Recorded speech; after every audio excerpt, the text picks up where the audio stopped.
परमेश्वर प्रभु यीशु मसीह के नाम से तेरे पास आकर तेरा धन्यवाद करते हैं प्रभु। पिछले सारे दिनों में तूने हमें संभाल के रखा, एक नया दिन दिया ताकि प्रभु जी कलीसियाएं मिलकर तेरी स्तुति और तेरी आराधना कर सके। प्रभु जहां जहां तेरे नाम से लोग इकट्ठे हो चुके हैं उन सब के लिए तुझसे बेनती करते हैं कि प्रभु तू उन सबको आशीष दे। हर एक रीति से प्रभु जी तू ही संभाल। खासकर तेरे सेवकों संतों के लिए तुझसे बेनती करते हैं जो प्रभु जी तेरी सेवा में लगे हुए हैं, उनको एक नया अभिषेक देके प्रभु जी अपने वचन के द्वारा इस्तेमाल कर हर एक आराधना पे तेरी आशीष चाहते हैं। यीशु के नाम से मांगते हैं, आमीन। एक आम जो गीत है वो हम गाएंगे। बोलो जय, मिलकर जय। बोलो जय यीशु की जय। बोलो जय मिलकर जय। बोलो जय यीशु की जय। बोलो जय मिलकर जय। बोलो जय यीशु की जय। बोलो जय जय जय। बोलो जय मिलकर जय। बोलो जय यीशु की जय। बोलो जय मिलकर जय। बोलो जय यीशु की जय। बोलो जय जय जय। तेरे प्रेम मन में भर दे अपनी प्रीत। तेरे प्रेम की ये मन में भर दे अपनी प्रीत। तेरे प्रेम के गाएंगे, तेरे प्रेम के गाएंगे। बोलो जय मिलकर जय। बोलो जय यीशु की जय। बोलो जय मिलकर जय। बोलो जय यीशु की जय। बोलो जय जय जय। क्रूस पर अपना खून बहाया, मुझ पापी को दी शिफा। क्रूस पर अपना खून बहाया, मुझ पापी को दी शिफा। मन मेरे तू बोल सदा, मन मेरे तू बोल सदा। बोलो जय मिलकर जय। बोलो जय यीशु की जय। बोलो जय मिलकर जय। बोलो जय यीशु की जय। बोलो जय जय जय। तेरी कुदरत की ये शान, खुद ही दाता खुद ही दान। तेरी कुदरत की ये शान, खुद ही दाता खुद ही दान। पूरे कर दे के अरमान, पूरे कर मन के अरमान। बोलो जय मिलकर जय। बोलो जय यीशु की जय। बोलो जय मिलकर जय। बोलो जय यीशु की जय। बोलो जय जय जय। खिदमत अपनी ले मुझसे, इस मंदिर में तू बसे। खिदमत अपनी ले मुझसे, इस मंदिर में तू बसे। हिंद में तेरा नाम लगे, जग में तेरा नाम लगे। बोलो जय मिलकर जय। बोलो जय यीशु की जय। बोलो जय मिलकर जय। बोलो जय यीशु की जय। बोलो जय जय जय। एक और भजन हम गाएंगे। महिमा से तू जो भरा हुआ। महिमा से तू जो भरा हुआ, ज्योति में सदा रहने वाला। मनुष्यों में तूने जन्म लिया, फिर से यीशु जग में तू आएगा। आएगा यीशु आएगा, फिर से यीशु जग में तू आएगा। मनुष्यों में तूने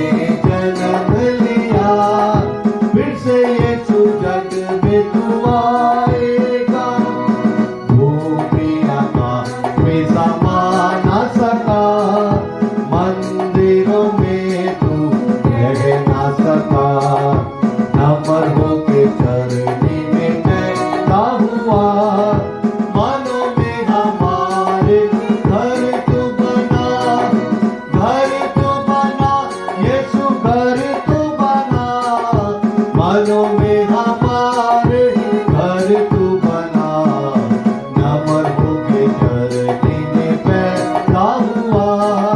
मानो में हमारे घर तू बना, कहने में आकर तू ही बसा, लोगों को अपने लिए फिरा।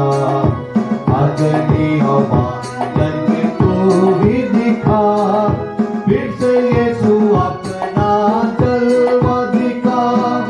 जलवा दिखा यीशु, जलवा दिखा, फिर से यीशु अपना जलवा दिखा।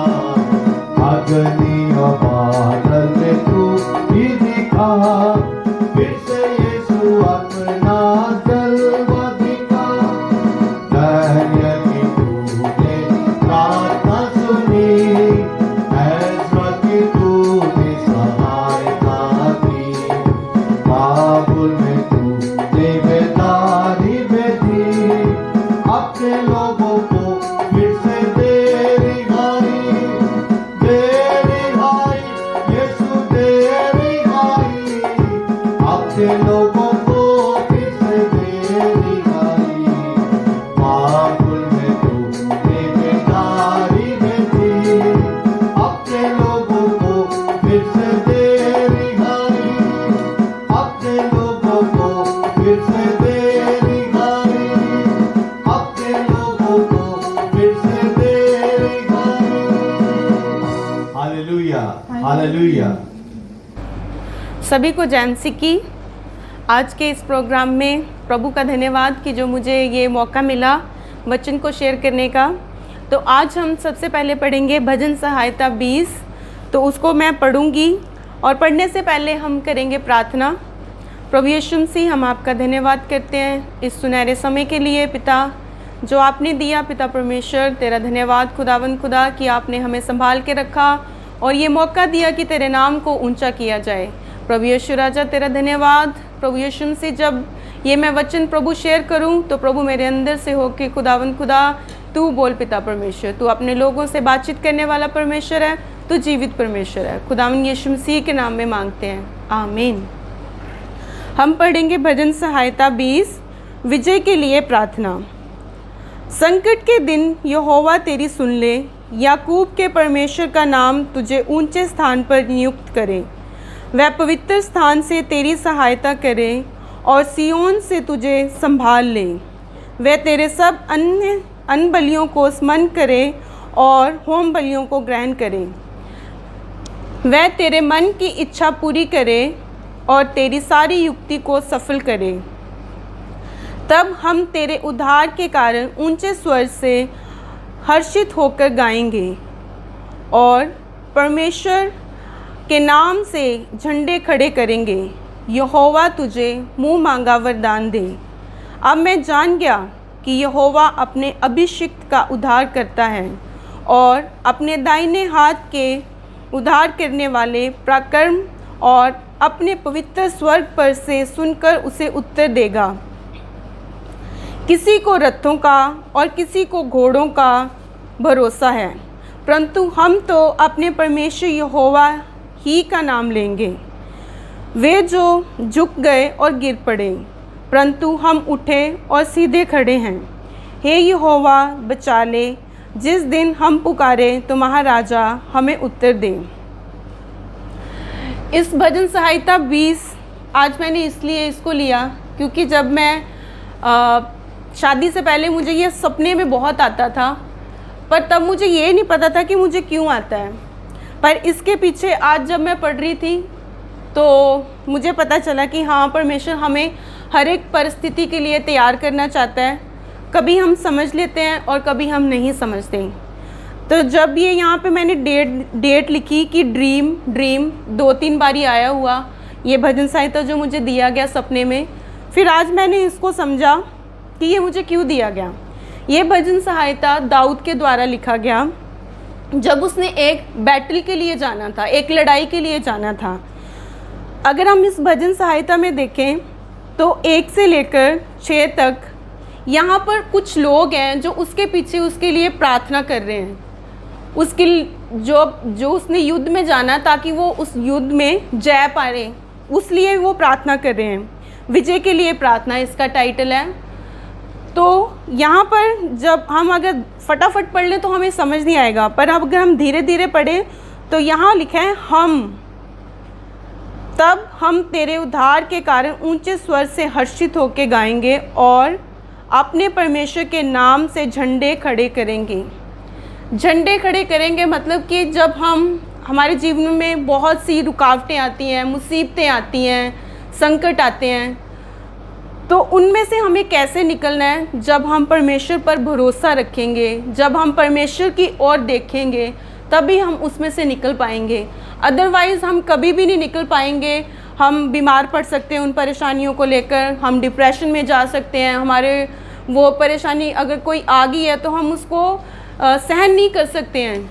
पर यदि हम परमेश्वर की ओर देख रहे हैं तो हम उस परेशानी को सहन भी कर सकेंगे और उसमें से निकल भी सकेंगे।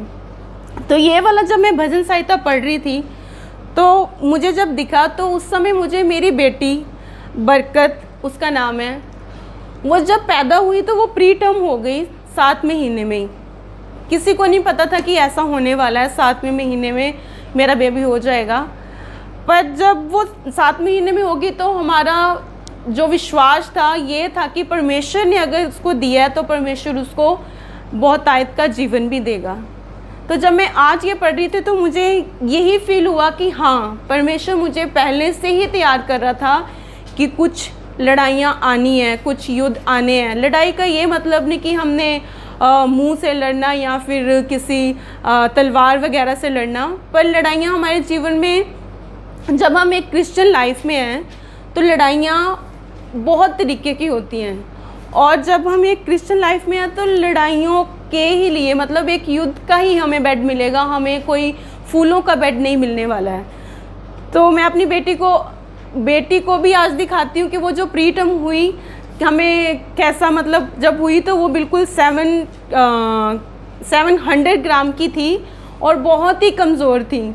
पर प्रभु के अनुग्रह की वजह से, जैसे दाऊद के पीछे उसके लोग उसके लिए प्रार्थना कर रहे थे और वो युद्ध में उसने विजय प्राप्त की, हमारे पीछे भी हमारे माँ बाप, हमारे पास्टर लोग, हमारे जितने भी रिश्तेदार हैं, जो भी मसीह में, वो सब हमारे लिए प्रार्थना में लगे हुए थे कि जो प्रभु आपने ये बच्चा दिया है, उस बच्चे को तू ही बचाने वाला परमेश्वर है।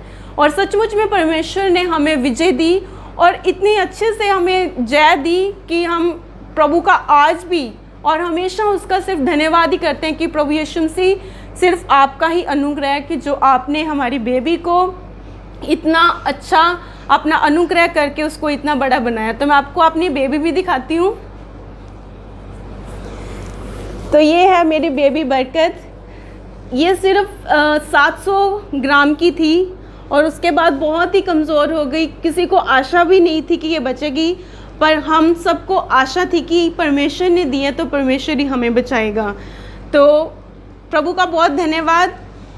आज के टाइम में मैं आपको इन वचनों को यही बताना चाहती हूँ कि जैसे आज कोरोना का टाइम चल रहा है, कोरोना के टाइम पे हमें प्रभु की ओर ताकना है ताकि हम इधर उधर ना भटके, हम परेशानियों में ना पड़े, बल्कि परमेश्वर को ताकें, उसकी ओर देखें और जो कोरोना वाला टाइम है इसको हम क्रॉस कर दें। हमें घबराने की ज़रूरत नहीं है, हमें डरने की ज़रूरत नहीं है, क्योंकि वचन कहता है यदि परमेश्वर हमारी ओर है तो हमारा विरोधी कौन हो सकता है। ये महामारी हमारी विरोधी हो ही नहीं सकती है, क्योंकि हम परमेश्वर के चुने गए हैं, उसके लहू के द्वारा हम कवर किए गए हैं और उसने हमें अपने लहू को देकर हमें ख़रीदा है। तो हमारी जो ज़िंदगियाँ बहुत ही बहुमूल्य ज़िंदगियाँ हैं और परमेश्वर ने हमें इसीलिए ठहराया ताकि हम शैतान को अपने पैरों के नीचे डाल लें और हम जय प्राप्त करें जो हमारे लिए रखी गई है।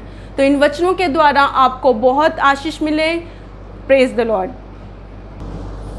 आइए वचन के लिए प्रार्थना करें। पिता परमेश्वर, प्रभु यीशु मसीह के नाम से एक बार फिर से तेरे पास आते हैं।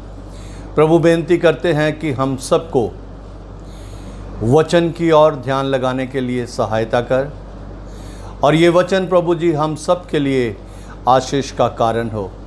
यीशु के नाम से मांगते हैं, आमीन।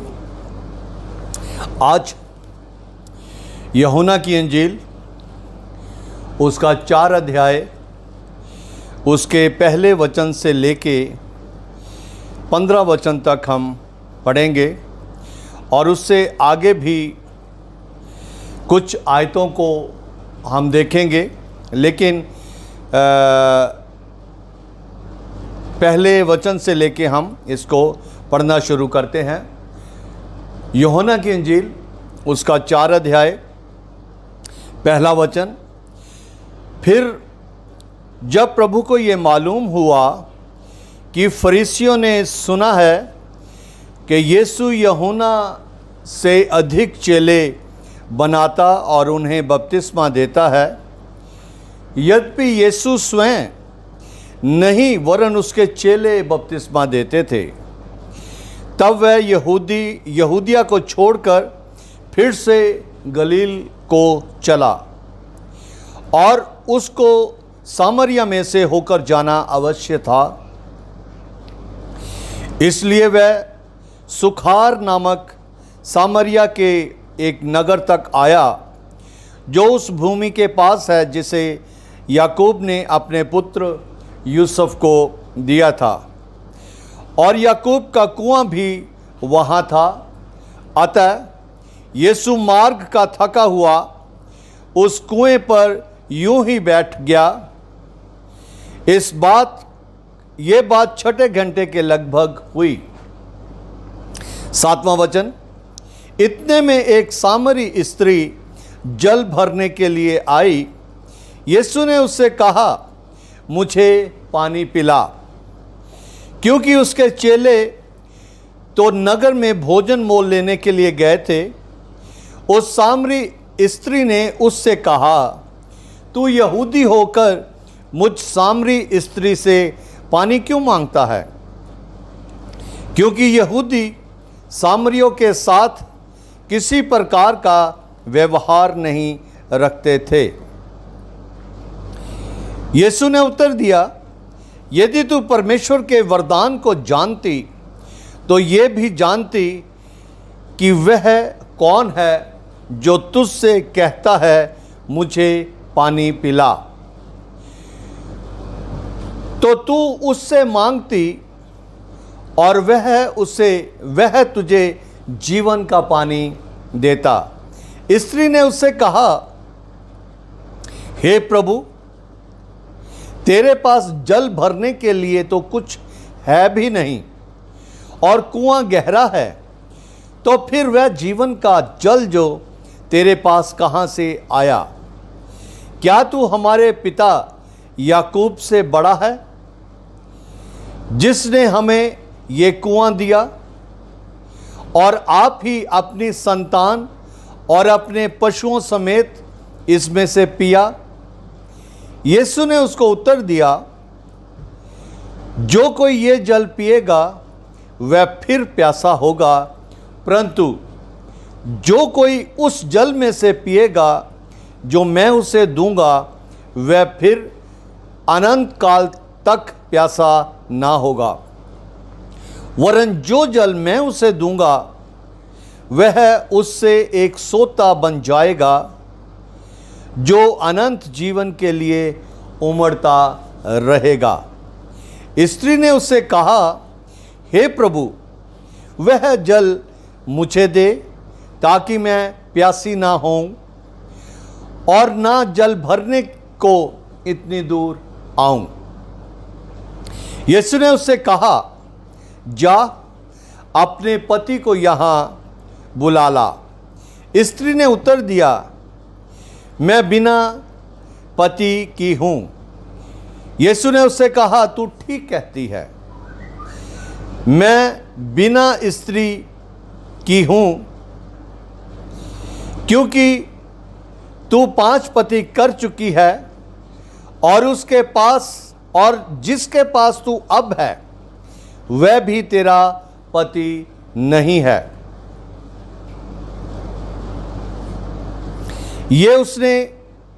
ये तूने सच ही कहा। स्त्री ने उससे कहा, हे प्रभु, मुझे लगता है कि तू भविष्यद्वक्ता है। यहाँ पे इन आयतों के बारे में जब हम ध्यान करते हैं तो अजीज़ों, इस बात को हम देखते हैं कि जो फरीसी लोग हैं वो प्रभु यीशु मसीह के बारे में और यूहन्ना के बारे में इस तरह से बातें करते हैं कि यूहन्ना बपतिस्मा देता था, लेकिन अब यीशु जो है वो उससे भी ज़्यादा बपतिस्मे देता है। यीशु ने इस बात को क्लियर किया और ये कहा कि वह स्वयं बपतिस्मा नहीं देता था, परंतु उसके चेले बपतिस्मा देते थे। अजीज़ों, इसके पीछे जो राज था वो बात ये थी, ये फरीसी लोग इस बात से परेशान थे कि अब पहले तो यूहन्ना के पीछे लोगों की बड़ी भीड़ हुई और अब यीशु के पीछे लोग चलने लगे हैं। अगर ऐसा ही रहा तो इन फरीसियों का सारा जो काम धाम है वो रुक जाएगा, ख़त्म हो जाएगा। वो ज़्यादा इस बात से परेशान थे। जिस प्रकार फरीसी और यूहन्ना बपतिस्मा देने वाले में अत्यधिक रुचि लेते थे, फरीसी लोग जो थे वो यूहन्ना बपतिस्मा देने वाले में अत्यधिक बहुत ही ज़्यादा रुचि लेते थे, उसी प्रकार अब वे यीशु को और बड़ी सावधानी के साथ देखते थे। पहले तो उनका ध्यान जो था वो केवल यूहन्ना पर था, लेकिन अब वो यीशु को भी बहुत ही ज़्यादा सावधानी से, यानी कि यीशु की एक एक बात के ऊपर उसका उठना बैठना चलना फिरना कैसे कैसे उसका व्यवहार है, उन सारी चीज़ों के ऊपर बहुत ही ज़्यादा ध्यान दे रहे थे। वे इस बात से खुश नहीं थे कि दोनों व्यक्ति लोगों के बीच में इतने ज़्यादा प्रसिद्ध हो रहे हैं, इतने ज़्यादा प्रिय हो रहे हैं। उनको इस बात से बहुत ही ज़्यादा परेशानी थी। यदि हर व्यक्ति यूहन्ना और यीशु के पीछे चलने लगेगा तो फरीसी लोग ये सोचते थे कि हमारा अधिकार और प्रभाव जो है वो ख़त्म हो जाएगा। इसको और भी ज़्यादा गहराई से देखने के लिए मरकुस की अंजील उसका 3 अध्याय और उसका 6 वचन भी आप लोग बाद में देख सकते हैं। अतः यीशु फरीसियों के साथ किसी प्रकार का भी कोई बहस बसाई नहीं करना चाहता था, क्योंकि यीशु मसीह ये जानता था कि उसका कार्य जो है, जिस कार्य के लिए वो इस संसार में आया है, वो लोगों के साथ बहस करने का या किसी और बात में उलझने का उसका मकसद नहीं था। इस वजह से उसने ये ठान लिया, ये फैसला किया कि वो वापस गलील में जाएगा, क्योंकि वहाँ पर बहुत उसको अपॉर्चुनिटी है कि वो अपने पिता की इच्छा को उन लोगों के ऊपर प्रकट कर सके। लेकिन गलील तक पहुँचने के लिए उसको सामरिया में से होके जाना ज़रूर था। और यहाँ हम इस बात को देखते हैं कि वो उस समय फरीसियों और यहूदी अगुओं के क्रोध को भड़काना नहीं चाहता था। इस वजह से उसने ये फैसला किया कि वो गलील में जाएगा। उसे अभी अधिक से अधिक शिक्षा देना, प्रभु यीशु मसीह को का मकसद जो था वो प्रचार करने का था, लोगों को और ज्यादा गहराई से परमेश्वर का वचन बताने का था। उसके दुख सहने का अभी समय नहीं था, इसलिए प्रभु यीशु मसीह ने उस समय को संभाल कर उनके बीच में से वापस जाने का फैसला कर लिया। यीशु को गलील पहुंचने के लिए सामरिया में से जाना जरूरी था, और यहूदिया और गलील के बीच में ये जगह थी जहां पे यीशु मसीह ने ठहर कर बहुत ही अद्भुत कार्य किया था, जिसे अब्राहम के पोते याकूब ने अपने पुत्र यूसुफ को दिया था। उत्पत्ति की किताब उसका 33 अध्याय 19 वचन और 48 अध्याय के 22 वचन में हम इसको पढ़ सकते हैं। यीशु ने बाद में अपने चेलों से कहा कि वे अन्य जातियों के बीच ना जाएं। उस समय यीशु ने अपने चेलों को ये इंस्ट्रक्शन दी कि वो अन्य जाति लोगों के बीच में ना जाए अथवा सामरी लोगों के किसी नगर में प्रवेश ना करें, क्योंकि वो मौका ढूंढ रहे थे कि किसी ना किसी रीति से कुछ गड़बड़ की जाए। मत्ती की अंजील उसका 10 अध्याय 5 वचन में और ज़्यादा इसको हम गहराई से देख सकते हैं। किंतु इस बार वो गलील जाने के मार्ग में एक सामरी गांव में 2 दिन तक रुका। उस जगह पे वो 2 दिन तक रुका और उस गांव के लोगों के लिए बड़ी आशीष का कारण बना। 40 और 41 वचन में हम इसको पढ़ सकते हैं। ये स्त्री जब वहां पे आई तो यहां पे एक बात हमारे लिए जाननी और बहुत ज़रूरी है कि जब यीशु मसीह ने उससे पानी मांगा, उस समय यह बात पूरी स्पष्ट रीति से प्रकट होती है। बहुत से लोग इसको नहीं जानते और बहुत से जानते हैं। एक बार फिर से इसको हम देखते हैं कि यीशु मसीह 100% मनुष्य था और 100% वो परमेश्वर था। बाकी संसार में हम बहुत सी चीज़ों को देखते हैं, बहुत लोगों के बारे में वो सिर्फ 100% मनुष्य ही थे, लेकिन जिसकी आराधना मसीही लोग करते हैं वो 100% मनुष्य और 100% जो है वो परमेश्वर है।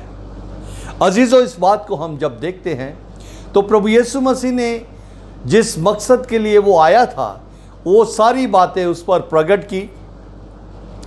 और जब वो प्रकट कर रहा था, पहले तो वो उसको ये कह रही थी कि एक यहूदी के लिए सामरी से पानी मांगना उचित नहीं है, लेकिन जब यीशु ने गहराई के साथ उससे बातचीत की तो उसका रवैया जो है, उसका लहजा जो है बात करने का, वो बदल गया और उसने कहा, हे प्रभु।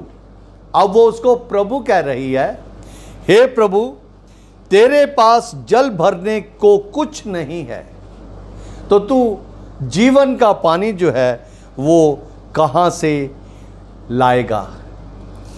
अजीज़ों, प्रभु यीशु मसीह जब अपने मकसद को इंसान के जीवन में पूरा करना चाहता है तो वो बहुत ही धीरज के साथ कार्य करता है। और ये जब कुछ और बातें प्रभु यीशु मसीह ने उससे की तो वो स्त्री जो है वो ये कहने लगी कि ऐसा जान पड़ता है कि तू नबी है। जब ये सारी बातें हुई तो उस वक्त उस स्त्री ने, सामरी स्त्री ने ये सोचा कि अगर इस व्यक्ति के पास जीवन का पानी है तो मैं क्यों ना इससे जीवन का पानी पी लूं, ताकि वहां लिखा है कि मुझे जीवन का तू जल दे, ताकि मैं इतनी दूर पानी भरने के लिए ना आऊं। यीशु अब और भी ज्यादा इस मौके का फायदा उठा रहा था कि और भी बहुत से लोगों के पास मेरा पहुंचने का रास्ता बन रहा है। यीशु ने उससे कहा कि तू अपने पति को बुला ला, क्योंकि यीशु नहीं चाहता था कि वो केवल और केवल उस सामरी स्त्री के ऊपर ही उन बातों को प्रकट करे, लेकिन प्रभु यीशु मसीह ने इस बात का फैसला किया और उसको कहा कि तू अपने पति को बुला ले।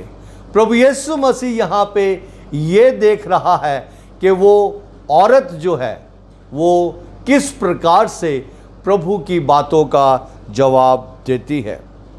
बहुत बार इंसान प्रभु से बहुत कुछ छुपाने की कोशिश करता है, ऐसा पखंडी बन जाता है, लेकिन ये भूल जाता है कि प्रभु सब कुछ जानता है। यहाँ पे उस स्त्री ने कहा कि मैं बिना पति के हूँ।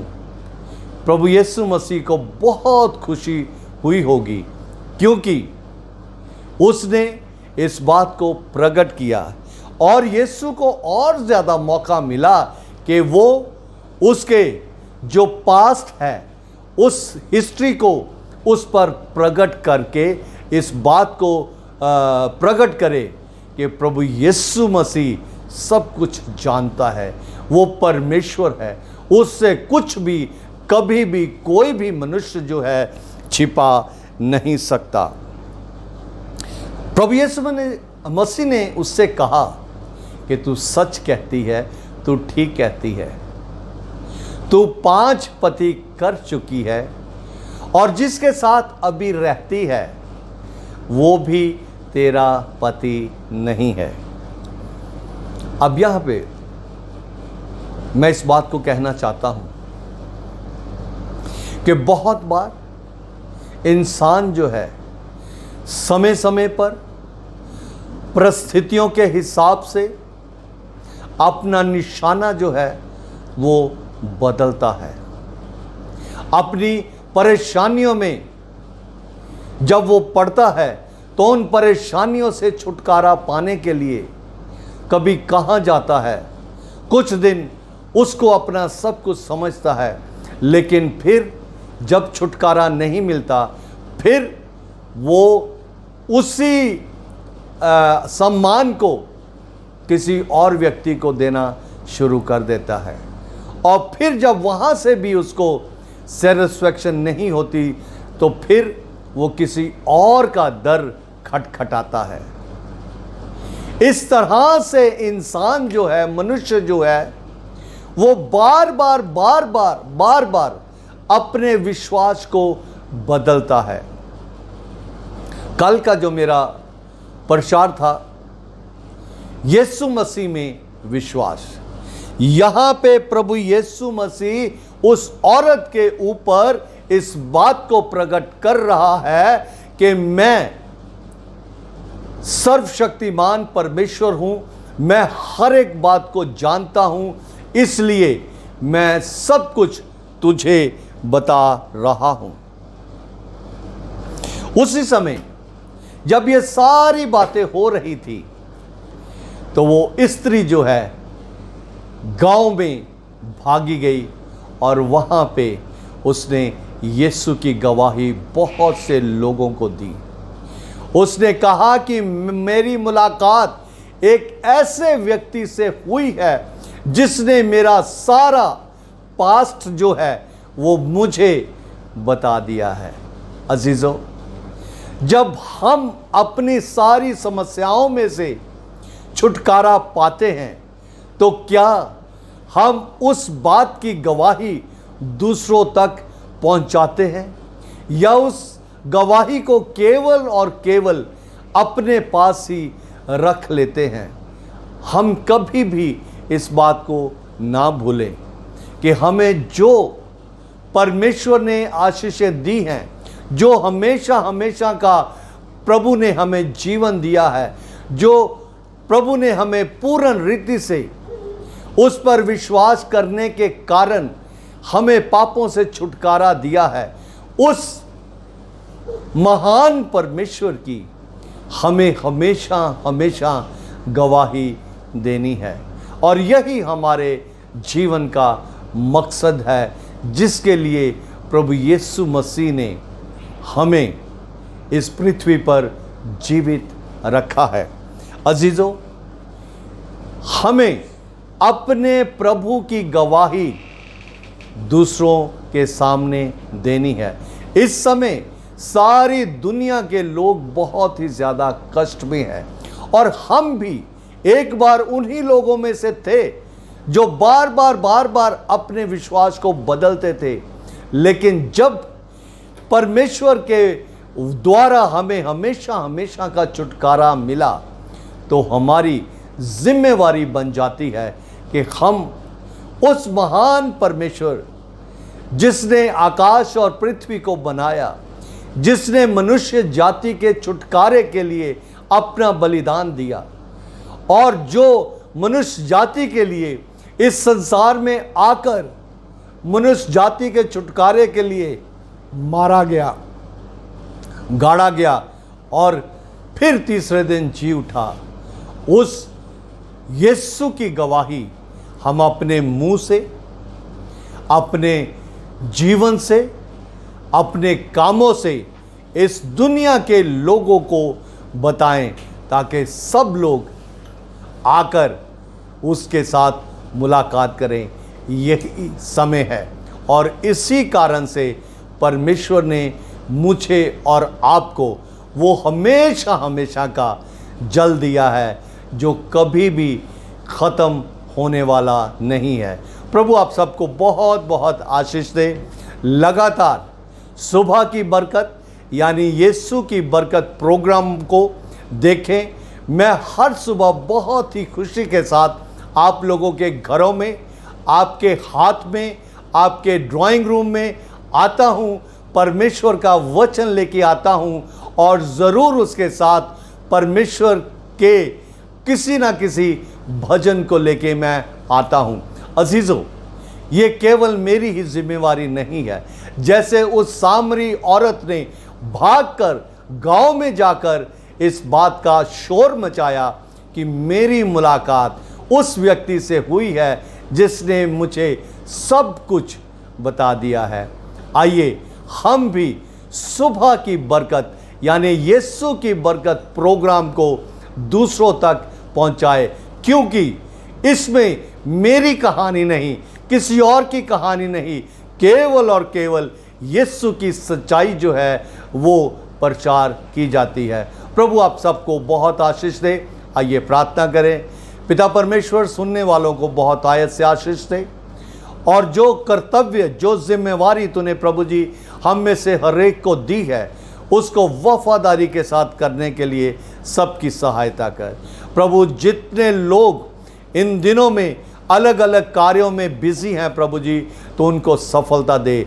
खास तौर से प्रभु मैं उन लोगों के लिए प्रार्थना करता हूं जो अपने भविष्य के लिए, अपने भविष्य में एक अच्छी जगह प्राप्त करने के लिए इन दिनों में एग्ज़ाम्स दे रहे हैं या टेस्ट दे रहे हैं। प्रभु, उन सब को तेरी ओर से सफलता प्राप्त होने के लिए प्रभु प्रार्थना करता हूँ। तेरा धन्यवाद करता हूँ, तूने प्रार्थना सुनी। यीशु के नाम से मांगते हैं, आमीन। प्रभु आप सबको बहुत आशीष दे। सबको जय मसीह की।